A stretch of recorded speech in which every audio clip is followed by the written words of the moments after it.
વાહ ભાઈ વાહ, કેરી એટલે કેરી હો, મજા પડી ગયો બાકી.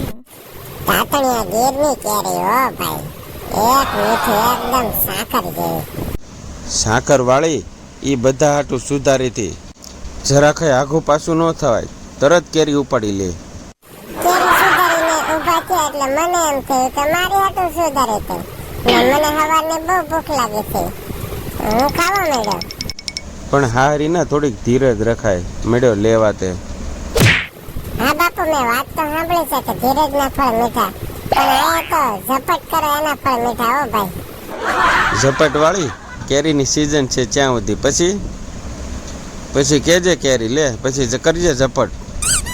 બાપુ આજે તો કેરી મળી ગઈ ને, કાલનું કાલે જોઈ જાઉં.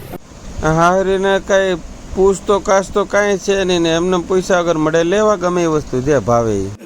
જો બાપુ, બાપાના ઘરમાં કઈ બધાને પૂછપૂછ ન કરવાનું હોય, બધું આપણા બાપનું છે એટલે આપણું જ હોય.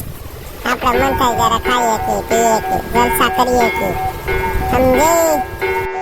હા વાંધો નહીં ભાઈ, આજે ઉપાડી લીધી બધી, ખાઈ લે આજે, કાલે તારો વારો.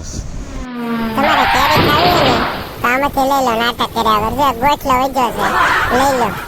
એ ભગવાન, જીઓભાઈ સવારના ઉભા નહોતા છા, કેટલા વાગ્યા? 2 વાગવા આવ્યા, ભાઈએ કઈ ખાધું નહોતું.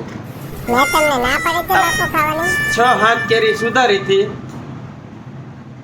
જરા 2 સેકન્ડ આગળ વહી ગયા ને ડબ્બાથી સુધારી ટુકડા કર્યા હતા.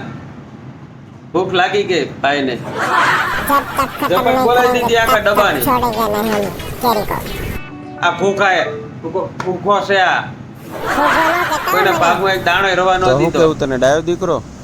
Of course. આપણે એમ કે હવાનું ખાધું નથી બેચારા, આપણે દે તો બધાનું ખાઈ ગયો હવે. હજી કેરી પડી છે, ખાવાનું કરી લો અંદરથી. આપણે દાબો નાખ્યો છે. હવે ડાયો થઈ જાય પાછો સાનો મનો, હવે ડાયો થઈ જાય પાછો. હું બધા કરતા ડાયો છું.